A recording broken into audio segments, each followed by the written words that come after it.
aux côtés des pouvoirs publics dans la lutte contre le Covid-19. Les sénateurs vont jouer tout leur rôle de contrôle de l'action gouvernementale pour que toute la lumière soit faite sur la gestion des fonds destinés à la lutte contre cette pandémie, a-t-on entendu ce mardi au Sénat. Séance d'ouverture racontée ici par Mathieu Kemgo. Moment de retrouvailles en ce premier jour de la session de juin. Sénateurs, membres du gouvernement, personnalités diverses et autres invités ont répondu présents. Les sénateurs prêts pour 30 jours de travaux. Nous venons travailler et nous allons travailler comme d'habitude dans la sérénité et dans le respect des textes en vigueur. Donc nous sommes sereins. Dans son discours d'ouverture, le président de la Chambre salue la mémoire des parlementaires disparus pendant l'intercession. Il loue l'action des pouvoirs publics face au Covid-19 et rappelle l'importance de la vaccination.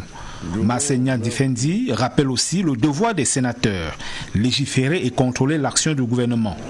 Un rappel que les sénateurs ont pris à leur compte relativement à la gestion des fonds liés au Covid-19. Nous allons poser des questions aux membres du gouvernement qui étaient en charge de la gestion de cet argent du Covid. Nous voulons savoir pour rendre compte au peuple. Le président du Sénat se réjouit de l'accord entre le Cameroun et le Fonds monétaire international au titre de la facilité élargie de crédit. Il salue le plaidoyer New Deal pour l'Afrique dont le président Paul Biya est signataire. Massénia Difendi invite enfin les sénateurs à contribuer efficacement au succès du débat d'orientation budgétaire qui fait la... Même ambiance où s'ouvrait également la deuxième session ordinaire de l'année législative, une séance présidée par le chef de chambre Kavaye Guédibril qui a relevé ces mêmes contextes de crise sécuritaire et sanitaire. Le président de l'Assemblée nationale invite par conséquent les populations à une observance stricte des mesures barrières et à plus de vigilance face à la situation sécuritaire qui demeure préoccupante. À l'Assemblée nationale, retrouvons Clarisse Tank. Les travaux de cette seconde session ordinaire s'ouvrent à l'Assemblée nationale au moment où la Chambre enregistre une saignée inhabituelle. 7 membres ont perdu la vie. 1 minute de silence a été observée en leur mémoire. Relativement à la pandémie du Covid-19, le très honorable Kavaye Guédibril relève qu'à ce jour, la situation sanitaire est globalement stable et la campagne de vaccination en cours est porteuse d'espoir dans notre pays. Tout en réitérant l'observance continue des mesures barrières, le chef de Chambre dit non à la stigmatisation. Une enquête est en cours afin de connaître de la gestion des fonds alloués à la lutte contre le Covid-19. Bien vouloir attendre les conclusions des investigations.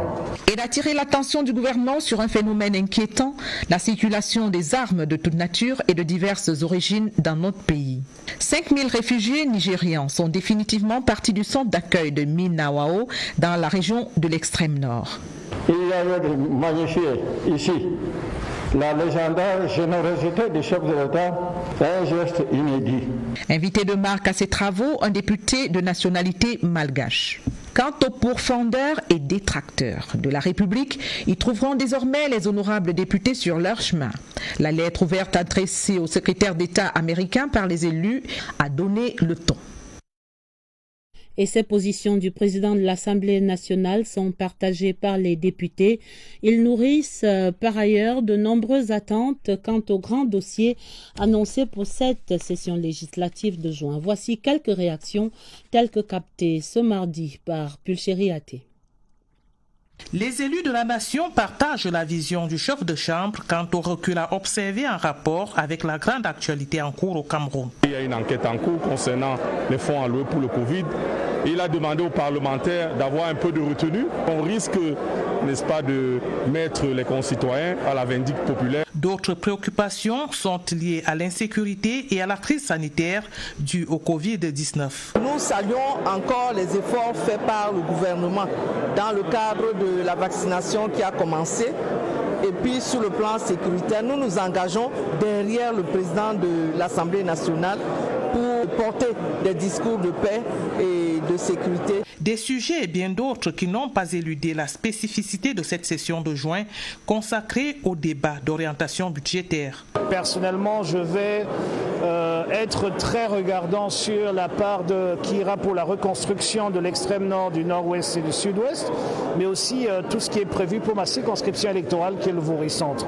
Attendu également au cours de cette session, la séance plénière spéciale dédiée au Parlement des enfants. L'administration parlementaire a décidé de sa tenue en présentiel pour les députés juniors de la région du Centre et en visioconférence pour ceux des autres régions. Et à inclure certainement à l'ordre du jour de cette session parlementaire du mois de juin, l'examen de l'ordonnance signée hier lundi par le président de la République, ordonnance qui modifie et complète certaines dispositions de la loi du 17 décembre portant loi de finances pour cette année 2021. Principalement à retenir de ce texte, la nouvelle ordonnance porte le budget de l'État du Cameroun à 5 480 milliards et 400 millions de francs CFA et le texte fait passer le droit de timbre sur les passeports ordinaires à 110 000 francs CFA à compter de ce prochain 1er juillet 2021. Des rectifications expliquées ici par Lucrèce Mebenga. De 4 670 milliards à 5 235 milliards 200 millions de francs CFA, les recettes de l'État connaissent une augmentation de 565 milliards. L'ordonnance présidentielle de ce lundi 7 juin est donc consécutive à cet accroissement des recettes issues d'une meilleure tenue du marché pétrolier et des ressources nouvelles venant de certains partenaires au développement. Évidemment, disposant d'une plus grande marge, l'État du Cameroun, à travers cette ordonnance, adresse mieux ses charges. C'est ainsi, par exemple, que l'enveloppe allouée au service de la dette intérieure extérieure passe de plus de 982 milliards à 1392 milliards 630 millions de francs CFA. Dans la même lancée, la loi de finances rectificative porte le compte d'affectation spéciale à 245 milliards de francs CFA. Dans la foulée, la provision allouée au Fonds de solidarité contre le Covid-19 augmente de 50 milliards. Autre modification, les droits de timbre sur les passeports fixés à 110 000 francs CFA à compter du 1er juillet prochain. C'est au total 11 articles de la loi de finances promulguée en décembre dernier qui sont ainsi modifiés et complétés par cette ordonnance après celle de mai dernier. Et au regard de la conjoncture nationale et internationale, c'est un exercice auquel il va falloir s'habituer. Et les modifications présidentielles précisément sur le droit de timbre sur les passeports ordinaires au Cameroun qui étaient expliquées à la presse ce mardi par le secrétaire général à la délégation générale de la Sûreté nationale, la DGSN, qui se dote d'un nouveau système de production de ces passeports biométriques en 48 heures seulement grâce à l'appui technique d'un nouveau consortium. L'établissement permet d'ailleurs des demandes en ligne et c'est ainsi annoncé la fin du long calvaire dans l'obtention de ces sésames. Pierre Evembe. Qu'il était long le parcours qui menait à l'obtention du passeport, ce document de voyage. Dominique Baya, le secrétaire général de la délégation à la Sûreté nationale, a affirmé aux hommes de médias que les longues files d'attente, très souvent observées devant les commissariats à l'immigration, ne seront plus qu'un triste souvenir. Les demandeurs de passeport n'auront plus besoin de se déplacer pour Yaoundé afin d'accélérer la production de leurs documents. Il n'y aura plus de course vers le passeport dit express qui n'a d'ailleurs jamais existé pour la délégation générale à la Sûreté nationale. Le contrat signé avec le consortium INCM Argentique met immédiatement en place un nouveau système de production des passeports biométriques au Cameroun. Cette initiative appuyée sur les très hautes directives du président de la République Paul Biya va doter le pays d'un système de production moderne, fiable et hautement sécurisé qui tire profit des avantages technologiques de l'heure. Ouverture de dossiers en ligne, paiement des frais de délivrance du passeport par mobile money ou carte de crédit, retrait de passeport conforme après 48 heures. Le début des opérations est fixé au 1er juillet 2021. Ce mardi, qui marquait également le coup d'envoi pour les épreuves écrites du baccalauréat général et pour les épreuves pratiques du DCE. Pour le point, nous allons immédiatement à Bamenda, région du Nord-Ouest, où on annonce là-bas une embellie numérique par rapport à l'an dernier. Bamenda sur place, c'est Emmanuel Kolokou qui a fait le tour de quelques centres d'examen ce matin. Regardez. Lycée bilingue de Bamenda-Nkoué, l'un des plus grands centres d'examen de la ville de Bamenda. 104 élèves postulent au baccalauréat d'enseignement général. À notre arrivée, ils sont soumis aux épreuves de littérature pour les séries A4 et C et de philosophie pour les séries D. Pour le sous-centre de Bamenda-Nkoué, on a 104 candidats. 6 candidats pour le sous-centre de Nkambé. Au sous-centre de Bamenda-Nkoué, toutes les séries littéraires et scientifiques. Prochain arrêt, le lycée technique bilingue de Bamenda dans le 3e arrondissement. Les candidats au DCE sont soumis aux épreuves pratiques dans 13 filières, dont la comptabilité et la mécanique automobile. Les matières industrielles, tertiaires et ISF. Toutes les matières de l'enseignement de premier cycle, oui, de 5e année passent pratique aujourd'hui. Le baccalauréat et le DCE sont des passages presque impératifs pour l'accomplissement des grands rêves que nourrissent ces élèves ambitieux.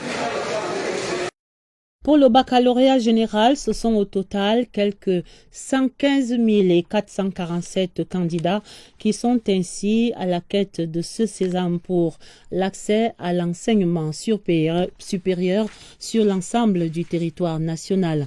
À Yaoundé, les mesures barrières renforcées par le ministère des enseignements secondaires ont été globalement respectées, du lavage des mains pour tous à la stérilisation des semelles des chaussures.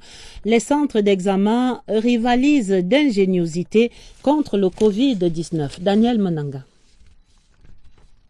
Comme un débarras de peur sur le déroulement et l'issue de l'examen baccalauréat pour 799 candidats. Le masque est obligatoire, on demande de camper les pieds, donc moi ça me va. C'est ça que je vais donner moi-même et mon bac. Promesse d'un environnement de composition exempt de Covid-19 sous centre écrit du lycée bilingue de Nkoleton. Nous avons mis des dispositifs devant les salles de classe aussi dans les couloirs pour que de temps en temps, ils puissent se laver les mains. Dans les salles de classe aussi, nous avons 24 candidats exactement par salle et c'est pour faire respecter la distanciation sociale. Pendant les pauses, ils sont supposés manger dans leur salle d'examen. Il y aura des surveillants qui seront là pour essayer de les rappeler, de ne pas trop se rapprocher.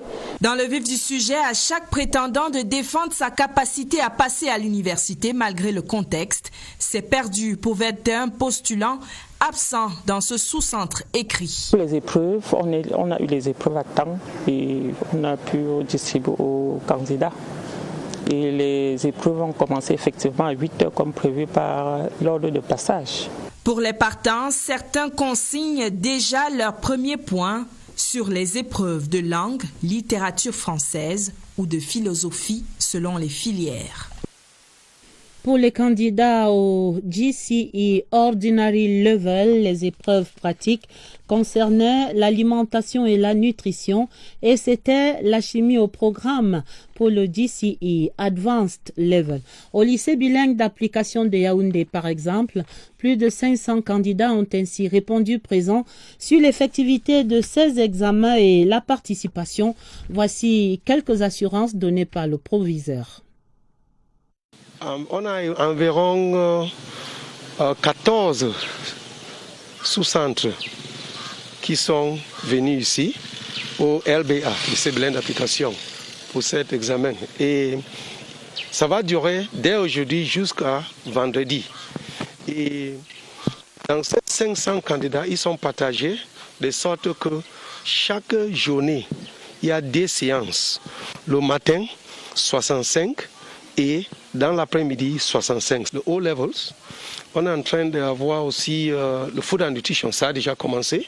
Et dans ces Food and Nutrition, il y a 8 centres.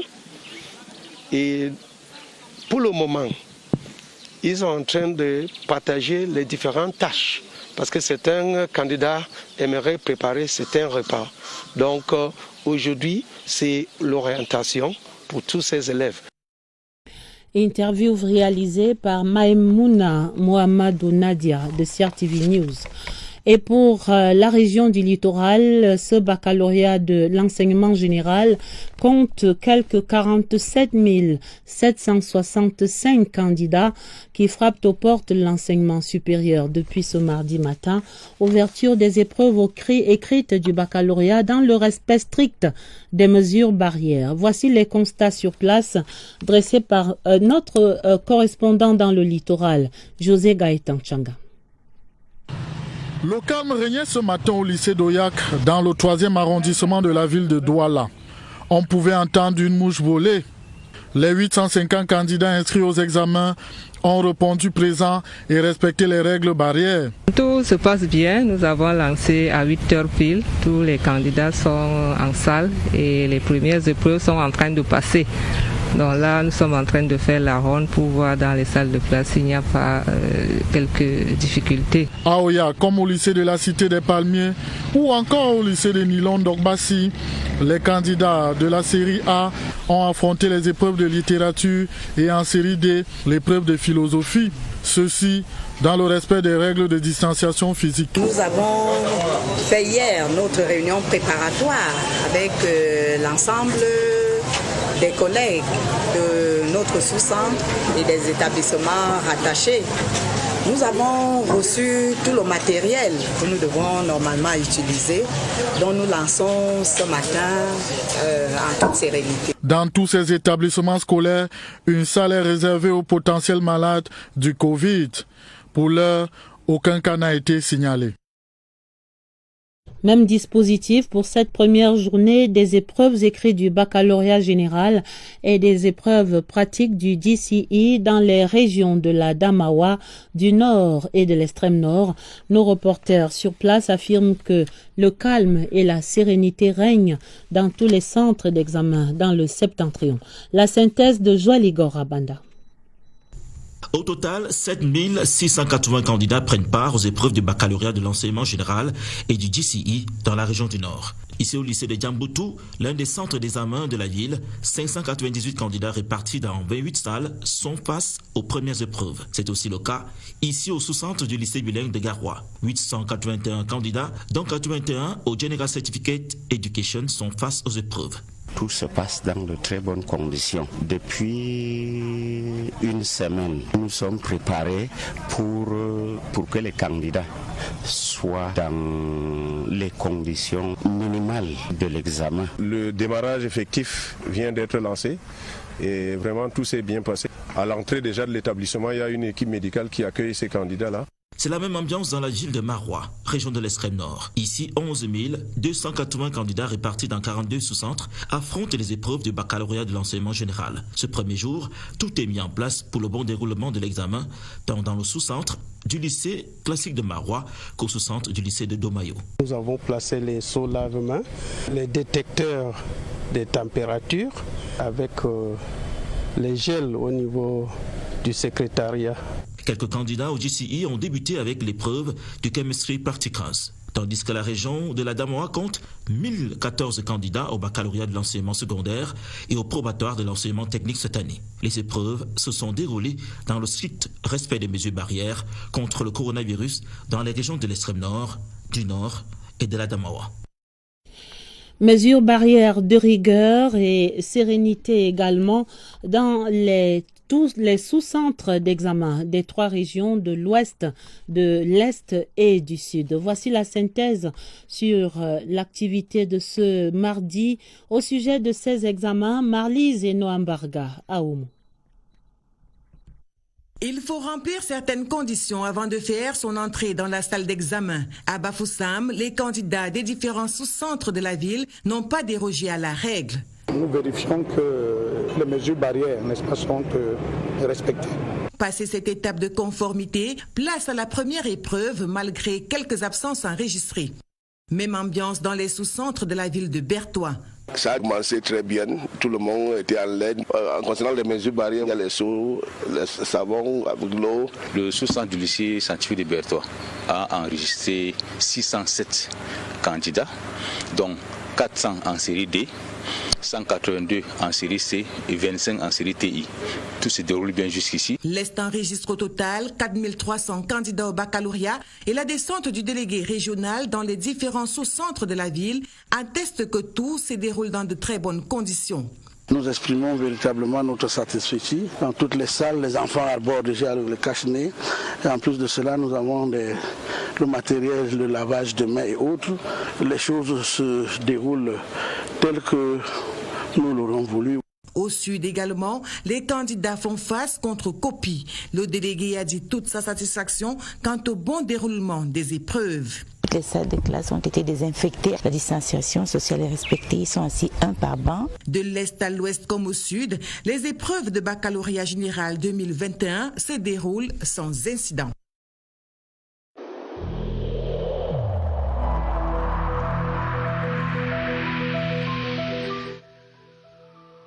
Malgré nos efforts, le Covid-19 a endeuillé de nombreuses familles et provoqué de graves difficultés dans le fonctionnement de notre économie et de notre société.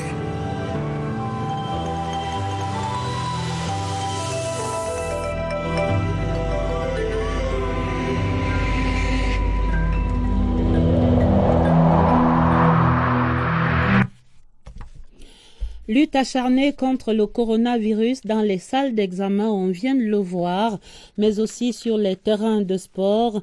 Par exemple, pour cette Coupe d'Afrique des Nations de handball féminine qui s'ouvre ce mardi au Palais polyvalent des sports de Yaoundé, la Confédération africaine de handball veille au respect des protocoles sanitaires. Il s'agit d'assurer la protection de l'ensemble des délégations et l'une des mesures en vigueur là-bas est appelée la bulle sanitaire. Allons voir à quoi renvoie ce concept avec Évariste Yenga qui nous attend déjà au centre des opérations d'urgence de santé publique ici à Messa Yaoundé.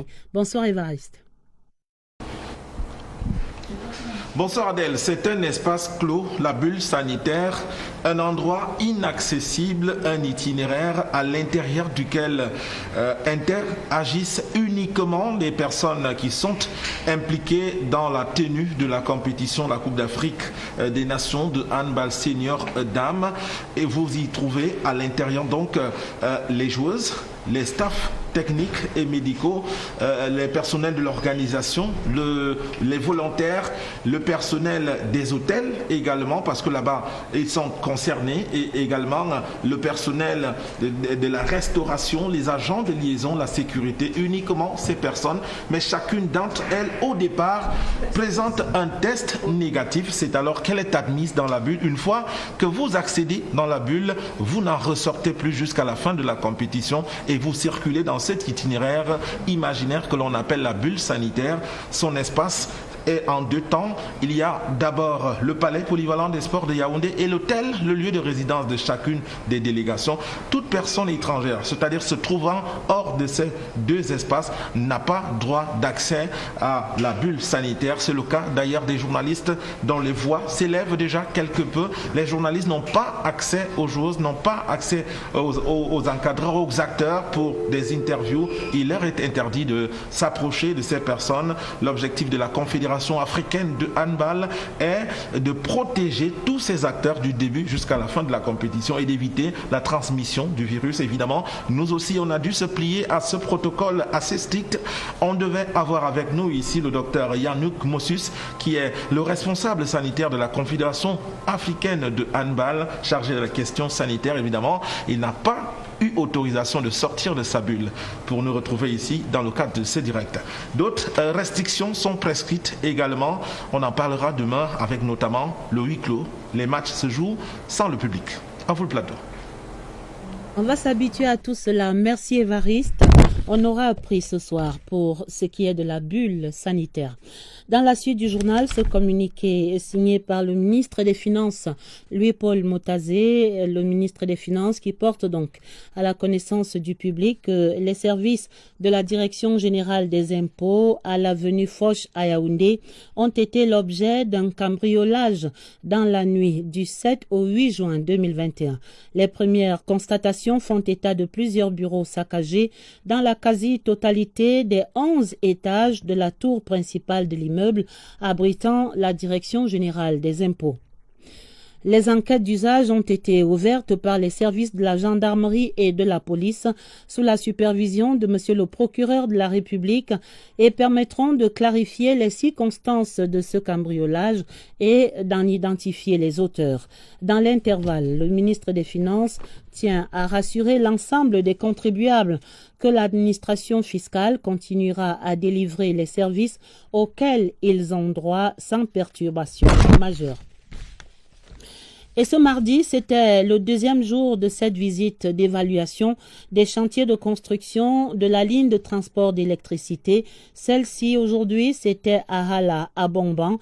Le ministre de l'eau et de l'énergie était donc en Fou, également dans la Mefou et à Famba. Là-bas, Gaston Elundo et Somba s'est fait le devoir de résoudre quelques problèmes à l'origine des blocages constatés, entre autres la destruction d'un ouvrage d'art en matériaux provisoires, l'insuffisance, voire l'absence même de fourniture d'énergie électrique ainsi que les indemnisations attendues. Lucrèce Mebenga sur les pas du ministre. Un pont endommagé en Kongwa, quelques cultures détruites, la question des indemnisations, ce sont là quelques raisons du blocage du chantier de construction des lignes de transport d'électricité à Hala, à Bomban, via Mfou. Le ministre de l'eau et de l'énergie prend note, environ 1 heure sous l'arbre à palabre et les esprits sont apaisés. On a cassé beaucoup de choses. Maintenant, alors nous sommes satisfaits quand le ministre est venu, nous sommes sûrs maintenant qu'on va nous dédommager. L'information qui nous a beaucoup regardé, c'est le fait que le ministre ait annoncé que l'arrondissement de Mfou aura enfin le courant. S'agissant des problèmes d'indemnisation, le ministre a instruit le secrétaire de la commission qui devra travailler avec madame le sous-préfet pour revisiter tous les villages traversés par le projet. Certains ponts qui ont été détruits par la société, le ministre a donné des instructions fermes et il a rassuré les populations. Promesse du ministre suivie de l'engagement de l'entreprise contractante. Dès lundi, nous allons reconstruire le pont et le livrer dans les meilleurs délais. La construction de lignes de transport à Hala, à Bomban via Mfou peut donc reprendre. La célébration de la journée mondiale de l'environnement, c'était le 5 juin, la journée des prolongations au Cameroun, avec cette vidéoconférence sur la restauration des écosystèmes organisée ce mardi à la salle des conférences du ministère de l'Environnement, de la protection de la nature et du développement durable. La synthèse de ces débats avec Caroline Ouetté. Devant l'urbanisation, la pollution et autres activités humaines qui contribuent à la dégradation de l'environnement, le Cameroun s'engage à concevoir et à mettre en place des stratégies pour restaurer le paysage et les terres détruites. Il s'agit de stopper, d'inverser la tendance pour les causes qui militent pour la désertification, la dégradation des écosystèmes. Nous savons que le Cameroun a 12 millions d'hectares dégradés. Nous avons donc nous interpellé pour que tous les efforts soient faits à tous les niveaux pour que d'ici 2030, nous puissions restaurer les 12 millions de terres dégradées. Les écosystèmes des 5 zones agroécologiques du pays sont touchés par cette dégradation. Et la restauration de ces zones va permettre de recouvrer l'intégrité écologique de l'écosystème du pays et améliorer le bien-être des populations. Et dans notre environnement, on parlait également forêt, les organisations de la société civile qui marquent leur satisfaction sur la deuxième génération du système informatique de gestion de l'information forestière au Cameroun.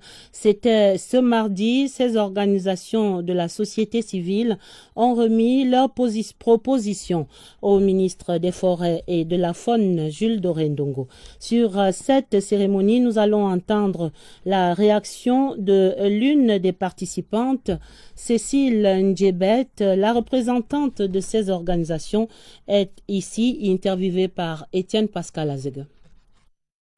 Nous avons formulé 8 recommandations, parmi lesquelles nous demandons à l'Union européenne et l'Allemagne et au ministère des Forêts de s'asseoir autour de la table pour voir ensemble comment soutenir et renforcer le travail qui est déjà fait, les résultats qui sont déjà produits par le SIGIF 2. Nous avons visité le pôle technique du SIGIF 2 et nous nous sommes rendus compte qu'il y a encore un besoin de renforcer les équipements qui sont là-bas. Le SIGIF 2 devra aussi servir à la gestion des forêts communautaires et à la gestion des forêts communales. Il faut que tous ces acteurs-là puissent être formés, suivis et accompagnés. Nous ne pouvons pas quitter ce plateau et ce journal sans revenir sur ces très bonnes nouvelles du jour. La belle entrée en matière des Lions indomptables du handball pour leur tout premier match de poule est entamé à 18h ce mardi. Elles sont venues largement à bout de l'équipe du Kenya par le score de 40-16, nous vous le disions tantôt. Les Lions qui lancent donc idéalement leur conquête du titre continental. Georges Marcel Messila refait le match pour nous. Il y a de la joie. Les Camerounaises quittent le parquet du Palais Polyvalent des Sports avec le sentiment du devoir accompli. Face à leurs adversaires du jour, elles auront fait preuve d'une solidité défensive à toute épreuve. Une assise défensive construite autour de l'expérimenté Mossi Soleil, impérial tout au long de la partie. Un Cameroun rassurant en défense qui ensuite a eu tout le loisir de prendre constamment à revers les arrières kenyanes. À la mi-temps, Ateba, Touba, Voix et les Lions comptaient déjà 13 points d'avance sur une équipe kenyane trop intimidée par cette grande première. La seconde mi-temps n'inversera pas cette tendance. Au retour des vestiaires, les Camerounaises sûres de leur collectif prendront définitivement le large, donnant ainsi l'opportunité à l'entraîneur Serge Guébego de procéder à une revue d'effectifs. L'équipe du Kenya, qui en est à sa première participation à la CAN, est apparue trop fébrile, trop maladroite pour concrétiser les quelques rares tentatives de perforation de la défense adverse orchestrée par sa star Gladys Chilo Ayisto, désignée par ailleurs meilleure joueuse de cette rencontre. Maigre consolation. Les Lions sont désormais tournés vers la prochaine rencontre. Ce sera jeudi contre le Nigeria, défait par la RDC ce mardi en levée de rideau. Avant la rencontre Cameroun-Kenya, vous venez de l'entendre, le Palais Polyvalent des Sports abritait donc à 14h le match Nigeria-RD-Congo qui a vu la victoire de la RDC. Place demain aux rencontres de la poule A. On verra sur la scène le Sénégal face à Madagascar à 14h. L'Angola contre le Cap-Vert, ce sera à 14h également. Et puis la Tunisie contre la Guinée à 18h. Des matchs à vivre avec émotion et passion sur CRTV Sports and Entertainment. Et c'est la fin de ce 20h30 à retenir essentiellement l'ouverture de cette 24e CAN de handball féminine au Cameroun et puis l'ouverture de la session parlementaire de juin à suivre dans toutes nos éditions à venir. Le journal était préparé avec la collaboration de Martine Noël-Dengue et de Augusta Ngononga. Vous aurez un autre journal à minuit présenté par Sadou Mamoudou et Elvis Teke. Retrouvez immédiatement sur cette antenne Séverin Alégambélé dans le magazine Entre les lignes. Très belle soirée sur toutes nos antennes et à demain 20h30.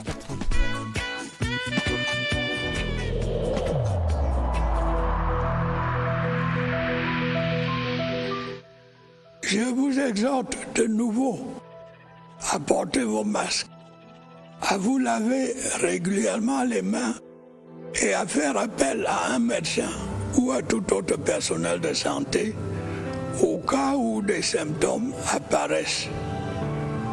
C'est le seul moyen de préserver les vies et de freiner la propagation du virus.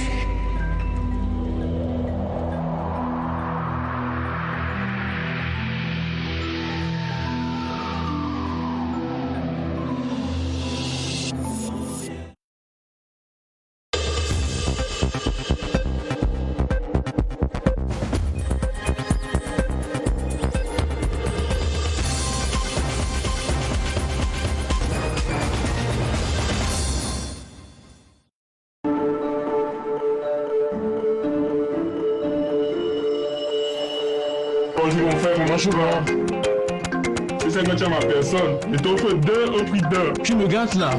Ma femme m'a demandé 1 par 5 à la maison. Waouh, 2 par 5 à ça. Vraiment, chérie, tu es content de cette année. Doublement heureux. 1 c'est bien, le double c'est bêta. Renouvelez votre forfait au dièse 111 étoile 0 dièse avant son expiration et recevez le double. Orange. Le monde nous plonge dans le doute. Mais avons-nous raison de douter? Si les infrastructures construites aujourd'hui apportaient le développement à nos régions, si l'ouverture économique au monde s'élargissait, si plus de ponts étaient dressés entre nos cultures, et si on avait tort de douter? Plus que par le passé, notre gouvernement, à travers la stratégie nationale de développement 2020-2030, affiche une volonté qui nous amène à voir plus loin pour célébrer autant que nous sommes la grandeur et l'unité de notre pays. Le Cameroun a besoin de sa jeunesse. Pleine d'idées, de rêves à concrétiser et prête à servir.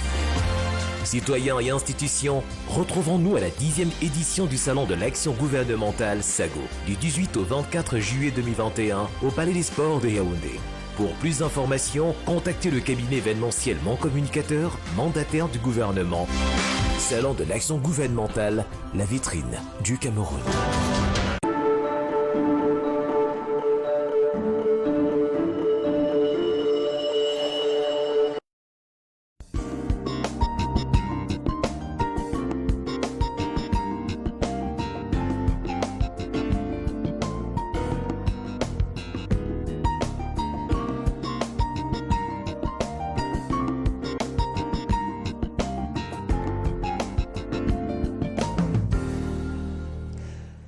L'auto-emploi jeune, la formation professionnelle, la création formelle des emplois sont autant d'éléments indicateurs que l'on retrouve dans la SND 30, la stratégie nationale de développement 2020-2030 au Cameroun.